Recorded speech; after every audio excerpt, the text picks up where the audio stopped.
राधे राधे दोस्तों। आज की कहानी है गुल मुसब्बर की पहेली। बहुत ही दिलचस्प कहानी है। एक समय की बात है। एक राजा बहुत ही सूझवान और विद्वान था। उसके 4 छोटे पुत्र थे। एक बार वो राजा बीमार पड़ गया। उसके उपचार के लिए बड़े बड़े हकीम और वैद्यराज बुलाए गए, परंतु उसे कोई लाभ न हुआ। अब राजा को लगा कि उसका अंतिम समय निकट ही है। उसने अपने 4 पुत्रों को अपने पास बुलाया और कहा, मृत्यु का कोई इलाज नहीं हुआ करता। ये संसार एक सराय है। अब मेरे बचने का कोई उपाय नजर नहीं आ रहा। मैं तुम्हें जाते जाते ये शिक्षा देना चाहता हूँ कि तुम 3 दिशाओं में शिकार खेलने के लिए जाना, परंतु भूल से कभी भी चौथी दिशा में मत जाना। ये कहकर राजा ने दम तोड़ दिया।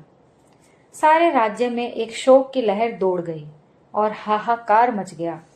समय व्यतीत होने पर राजा के 4 पुत्र बड़े हो गए। सबसे बड़ा 20 वर्ष का था। उसने सिंहासन संभाल लिया। उन 4 भाइयों का आपस में बहुत प्यार था। वे जो भी काम करते बड़े भाई की सलाह के साथ करते थे और वे जब भी शिकार खेलने के लिए जाते थे तो भी साथ ही जाते थे, कभी भी अकेले नहीं जाते।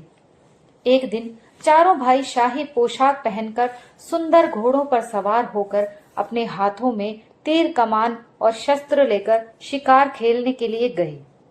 वे तीनों दिशाओं में घूमते रहे, परंतु उस दिशा में उन्हें कोई शिकार नहीं मिला। अब खाली हाथ घर वापस जाना उन्हें अच्छा नहीं लगा। इसलिए अब राजकुमारों ने चौथी दिशा, जो शेष रह गई थी, उसमें जाने का फैसला किया। बड़े भाई ने अपने पिता की अंतिम समय में दी गई शिक्षा का स्मरण कराया और चौथी दिशा में जाने से रोका, परंतु जब तीनों भाइयों ने हठ किया तो उसे भी मानना पड़ा। अब 4 राजकुमार चौथी दिशा में शिकार खेलने के लिए चल पड़े। वे जंगल में घूम रहे थे, लेकिन उन्हें कोई भी शिकार नजर नहीं आ रहा था। जंगल में उनको एक मड़होला महल दिखाई दिया। वे सब भाई सोचने लगे कि हमें इस महल का पता करना चाहिए। उन्होंने सबसे छोटे भाई से कहा कि हम पेड़ के नीचे बैठते हैं, तुम उस महल का पता करके आओ कि ये किसका है। सबसे छोटा राजकुमार 5 कपड़े, 5 हथियार लेकर घोड़े पर सवार होकर उस मड़होले महल के पास पहुंचा। वे मड़होले के चारों तरफ घोड़ा लेकर घूमा, परंतु उसको उस महल का कोई दरवाजा दिखाई न दिया। इतने में उसने देखा कि एक सूखे वृक्ष के नीचे लगभग 80-85 वर्ष की एक बुढ़िया बैठी हुई है और अपनी ही धुन में चरखा काट रही है। उसके पास एक बहुत बड़ी डोल और डग्गा पड़ा था।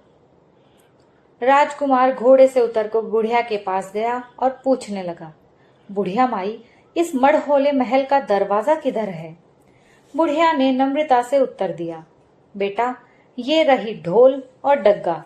ढोल पर डग्गा लगा दो, सब पता चल जाएगा। राजकुमार ने घोड़े को वृक्ष से बांधा और डग्गा पकड़कर ढोल पर लगा दिया। डग्गा बजते ही मड़होले महल के चारों ओर के दरवाजे खुले हुए दिखाई देने लगे। राजकुमार एक दरवाजे से भीतर गया तो देखता है कि सुंदर हीरों और मोतियों के हार थे और एक बहुत ही खूबसूरत रानी बैठी थी। राजकुमार उसे देखते ही मोहित हो गया। रानी उसको देखकर हंसने लगी। रानी ने राजकुमार का आदर किया और अपने पास पलंग पर ही बिठा लिया। रानी को देखकर राजकुमार सब कुछ भूल गया। वो रानी को पूछने लगा, आप कौन हैं? रानी ने बड़ी ही सुंदर और मनमोहक अदा से जवाब दिया, मैं एक राजकुमारी हूँ। मेरा अभी तक विवाह नहीं हुआ है। मैं उस राजकुमार से विवाह करूंगी जो मेरी पहेली का उत्तर देगा। राजकुमार ने कहा, राजकुमारी, मैं एक राजकुमार हूँ। अब तुम मुझे ये बताओ कि तुम्हारी पहेली क्या है। मैं विश्वास दिलाता हूँ कि मैं अपना पूरा प्रयत्न करूंगा, जिससे मैं आपकी पहेली का उत्तर दे सकूं। रानी ने कहा, मेरी एक शर्त है। यदि तुमने मेरी पहेली को हल कर दिया तो तुम मुझसे विवाह कर लेना, परंतु यदि तुमसे मेरी पहेली हल न हुई तो मैं अपनी तलवार से तुम्हारा सिर काट दूंगी। राजकुमार उसके सौंदर्य पर मुग्ध था ही, इसलिए उसने रानी की बात बिना किसी सोच विचार किए मान ली और ना ही इस बात के बारे में अपने भाइयों को बताया। रानी ने पहेली पूछी, बताओ गुल ने मुसब्बर के साथ क्या किया और मुसब्बर ने गुल के साथ क्या किया। राजकुमार ने बहुत प्रयत्न किया परंतु वो इस पहेली का कोई हल न निकाल सका। रानी की पहेली को न सुलझा पाने के कारण और अपनी पराजय को स्वीकार करते हुए राजकुमार ने रानी के आगे घुटने टेक दिए। रानी ने अपनी शर्त के अनुसार म्यान में से तलवार निकालकर राजकुमार का सिर काट दिया। राजकुमार का सिर कटते ही मड़होले महल का दरवाजा पहले की तरह ही बंद हो गया। छोटा राजकुमार मारा गया। उसके तीनों भाई उसकी प्रतीक्षा करते रहे। अंत में उसके बड़े भाई ने कहा, मैं पता लगाता हूँ। अतः बड़ा राजकुमार भी घोड़े पर सवार होकर उस महल के चारों ओर घूमने लगा, परंतु महल का उसको कोई दरवाजा न मिला। उसने एक तरफ अपने भाई का घोड़ा बंधा हुआ देखा और पास ही चरखा काटती हुई उस बुढ़िया को देखा। उसने शीघ्रता से उससे पूछा, मेरा राजकुमार भाई अपना घोड़ा बांधकर कहाँ चला गया। उस बुढ़िया ने उत्तर दिया, वो पड़ा है ढोल और वो पड़ा है डग्गा। ढोल पर डग्गा लगा दो, तुम्हें सब कुछ पता चल जाएगा। जब राजकुमार ने ढोल पर डग्गा लगाया तो पहले की तरह ही उस महल के दरवाजे अपने आप खुल गए। वो रानी के पास गया। रानी ने फिर से वही पहेली दोहराई। राजकुमार से वो पहेली सुलझाई न गई। इस प्रकार अपनी शर्त के अनुसार रानी ने उसका भी तलवार से सिर काट दिया। अब दूसरा राजकुमार भी न आया तो तीसरा राजकुमार, जो बड़े भाई से छोटा था, अपने भाइयों का पता लगाने के लिए घोड़े पर सवार होकर उस महल की तरफ चल पड़ा। उसने भी बुढ़िया के कहने पर ढोल पर डग्गा मारा, रानी के पास गया और उससे भी रानी की पहेली सुलझाई ना गई और रानी ने उसे भी मार दिया। जब तीनों राजकुमारों में से कोई भी वापस ना आया तो सबसे बड़े राजकुमार को बड़ी हैरानी हुई। वो उठा और घोड़े पर सवार होकर उस महल की तरफ चल पड़ा। उसने वहां 3 घोड़े बंधे देखे और एक बुढ़िया को चरखा काटते हुए देखा।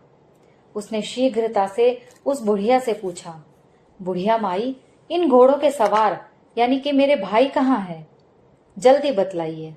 बुढ़िया ने पहले की तरह ढोल पर डग्गा लगाने के लिए कहा। राजकुमार ने डग्गा नहीं लगाया और अपने मन ही मन सोचा कि जरूर ये कोई धोखा है। उसने डग्गा पकड़कर बुढ़िया के कंधों पर 2 चार लगा दिए और उसकी चोटी पकड़कर बड़े राजसी भरे अंदाज में कहा, जल्दी बतलाओ कि राजकुमार कहाँ हैं, नहीं तो मैं तुम्हें मार दूंगा। बुढ़िया ने कांपती हुई थिरकती सी आवाज में कहा, बेटा, इस मड़होले महल में एक जादूगरनी रानी रहती है। वो आए हुए राजकुमार से एक पहेली पूछती है। यदि राजकुमार उस पहेली को हल नहीं कर पाता है तो वो उसके सिर को अपनी तलवार से काट देती है। अब राजकुमार समझ गया कि मेरे भाई मारे गए हैं। उसने बुढ़िया को और मारा पीटा और जान से मारने की धमकी देकर पूछा, बुढ़िया, यदि तुम्हें अपने प्राण प्यारे हैं तो बताओ कि वो पहेली क्या है। अपनी जान सभी को प्यारी होती है। रोती हुई बुढ़िया ने कहा, रानी की पहेली ये है, गुल ने मुसब्बर के साथ क्या किया और मुसब्बर ने गुल के साथ क्या किया। राजकुमार ने आंखें निकालकर बुढ़िया से पूछा, इसका हल क्या है? बुढ़िया ने कहा, बेटा, चाहे तुम मुझे मार डालो, चाहे मेरी जान बख्श दो। जितना मुझे पता था उतना मैंने तुम्हें बता दिया। इसका हल तो मुझे भी नहीं पता है। अब राजकुमार ने पूछा, इस पहेली का हल कहाँ से पता चल सकता है? बुढ़िया माई ने कहा, दक्षिण दिशा में 400 कोस दूर गुल नामक राजा राज्य करता है। इस पहेली का हल उससे ही पता चल सकता है। राजकुमार ने उसकी बात मान ली। उसने अपने भाइयों को घोड़ों को जंगल में चरने के लिए छोड़ दिया और खुद घोड़े पर सवार होकर गुल नामक राजा के शहर को चल पड़ा। गम और उदासी से भरा हुआ वो राजकुमार अपने भाइयों का विलाप करता हुआ अपने ही विचारों में मग्न कई कई रात और दिन तक लगातार चलता रहा। एक दिन थककर राजकुमार आराम करने के लिए एक वृक्ष के नीचे लेट गया और घोड़े को चरने के लिए छोड़ दिया। बहुत दिनों से नींद ना लेने के कारण उसे लेटते ही नींद आ गई। थोड़े समय के बाद ची ची की आवाज आई तो राजकुमार की आंख खुल गई। राजकुमार हड़बड़ाकर उठा तो देखता है कि एक सराल अर्थात एक सांप एक वृक्ष पर चढ़ रहा है और वृक्ष पर हंस और हंसनी के बच्चे सांप से डरते हुए ची ची कर रहे हैं। राजकुमार ने तलवार म्यान में से निकाली और सांप के टुकड़े टुकड़े करके ढेर लगा दिया और खुद चादर ओढ़कर सो गया। जब हंस और हंसनी बच्चों के लिए दाना लेकर आए तो बच्चों ने खाना नहीं खाया। हंस और हंसनी ने बच्चों को पूछा, तुम दाना क्यों नहीं खा रहे हो? बच्चों ने कहा, पहले तुम वृक्ष के नीचे सो रहे अतिथि को खाना तो खिलाओ जिसने सांप को मारकर हमारी जान बचाई है। जब हंस और हंसनी ने टुकड़े टुकड़े हुए सांप को देखा तो उन्होंने सोचा कि यदि ये मुसाफिर इस सांप को ना मारता तो हमारे सभी बच्चों को इसने खा लिया होता। इसने हमारे बच्चों की जान बचाई है, इसलिए हमें इसकी सेवा करनी चाहिए। उन्होंने मुसाफिर के पांव के तलवे को मलकर जगाया और हंस ने कहा, तुमने हमारे बच्चों की जान बचाई है, हम तुम्हारे लिए कुछ भी करने को तैयार हैं। यदि तुम हमारी जान भी मांगोगे तो हाजिर है, जो कुछ तुमने मांगना है मांग लो। राजकुमार ने कहा, मैं एक दुखी राजकुमार हूँ। मैं गुल नामक राजा के पास एक पहेली पूछने के लिए जा रहा हूँ। क्या तुम मेरी सहायता कर सकते हो? हंस ने अपने शरीर के बाल उखाड़कर राजकुमार को देते हुए कहा, जब कभी तुम्हें कोई विपत्ति आए तो मेरे शरीर के बालों को आग में डाल देना। जब इनको आग लगेगी तो मेरा शरीर जलने लगेगा और मैं उसी पल तुम्हारे पास पहुंच जाऊंगा। यदि उस समय मैं तुम्हारी कोई सहायता ना कर सका तो जान देकर भी करूंगा। राजकुमार ने बालों को संभाल कर रख लिया और अपने घोड़े पर सवार होकर चलते चलते गुल नामक राजा के दरबार में हाजिर हो गया। राजकुमार ने राजा के सामने फरियाद की, महाराज, मैं आपके पास अपना राजपाट घर बार छोड़कर एक पहेली पूछने के लिए आया हूँ। राजा ने पूछा, बोलो, क्या पहेली है? राजकुमार ने कहा, मैं पूछना चाहता हूँ कि गुल ने मुसब्बर के साथ क्या किया और मुसब्बर ने गुल के साथ क्या किया। ये सुनकर गुल राजा ने कहा, ए खुदा के बंदे, मैं तुम्हें इस पहेली का हल तो बता दूंगा, परंतु बताने के बाद तुम्हारा सिर तलवार से काट लूंगा। बताओ, तुम्हें मंजूर है? राजकुमार ने तुरंत उत्तर दिया, महाराज, मुझे मंजूर है।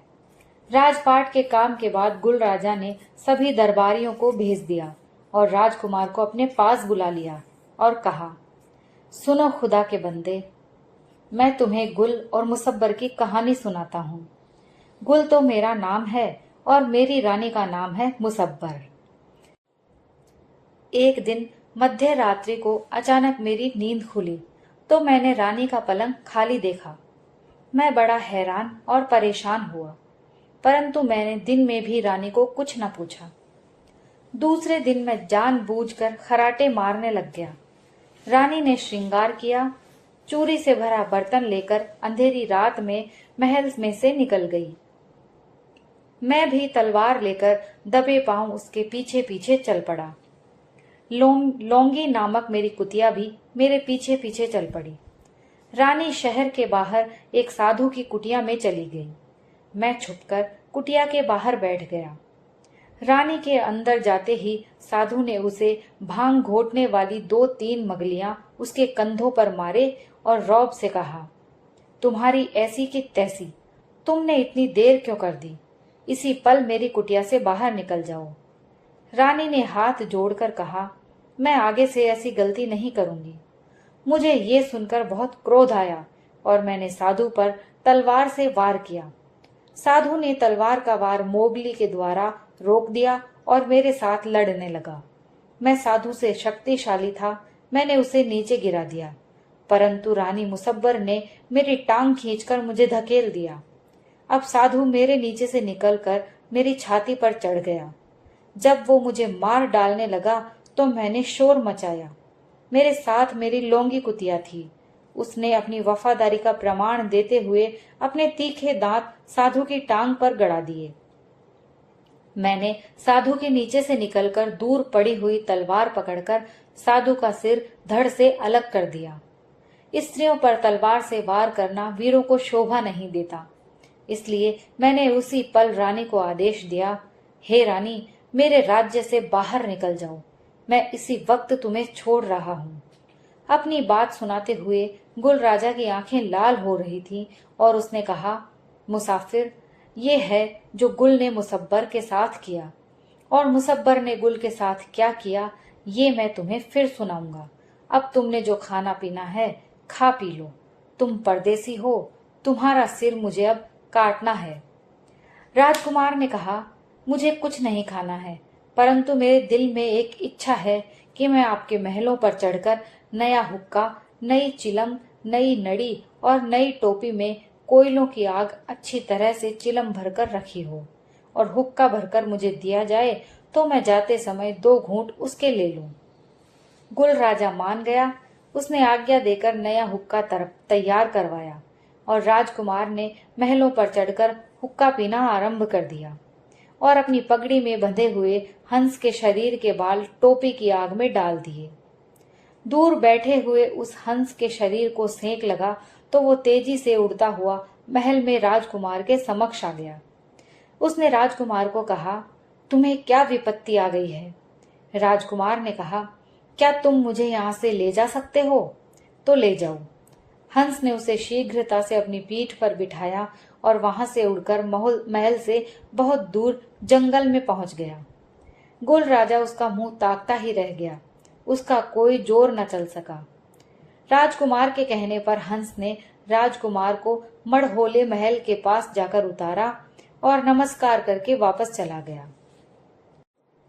राजकुमार उस चरखा काटती हुई बुढ़िया के पास गया और कहा, बताओ, कहाँ है ढोल और कहाँ है डग्गा? बुढ़िया ने ढोल और डग्गे की तरफ इशारा किया। राजकुमार ने जोर से ढोल को खटकाया तो मड़होले महल के दरवाजे खुल गए और राजकुमार भीतर चला गया। रानी ने शिकार को कहा कि यदि तुम इस पहेली को हल करते हो तो तुम मुझसे विवाह कर लेना, नहीं तो मैं तुम्हारा सिर कलम कर दूंगी।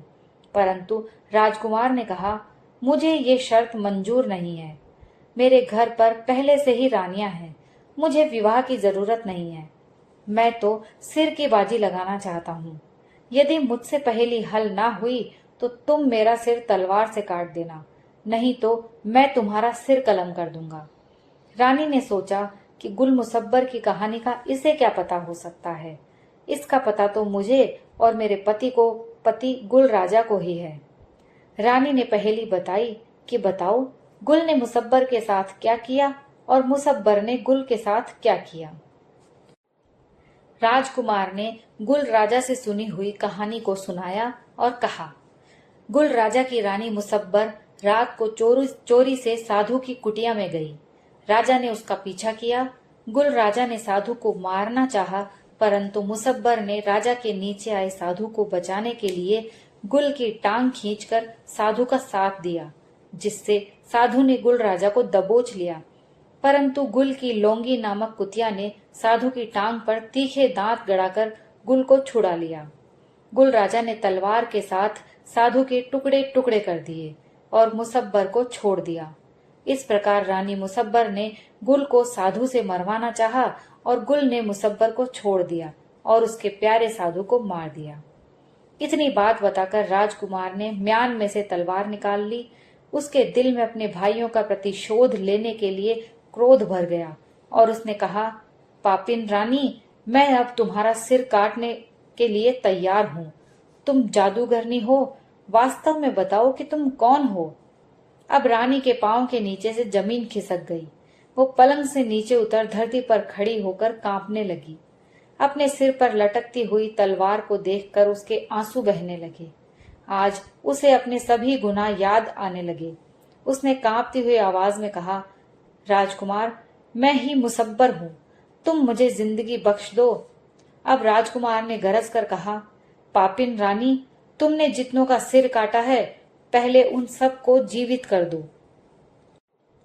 अब घबराई हुई रानी ने सोचा, शायद मुझ पर तरस आ जाए। ऐसा मन में सोचकर उसने जितने भी राजकुमारों के सिर काटकर उनके धड़ और सिर कुएं में गिरा दिए थे, उन सबको जीवित कर दिया। राजकुमार के तीनों भाई भी जीवित हो गए। अंत में उस राजकुमार ने तलवार से रानी का सिर काट दिया। रानी मुसब्बर के सिर को काटते ही वो देखते हैं कि वहां ना तो कोई मड़होला महल है, ना कोई चरखा काटती हुई बुढ़िया, और ना ही कहीं कोई ढोल और डग्गा। सब कुछ एक वहम था। दोस्तों, ये कहानी यहीं समाप्त होती है।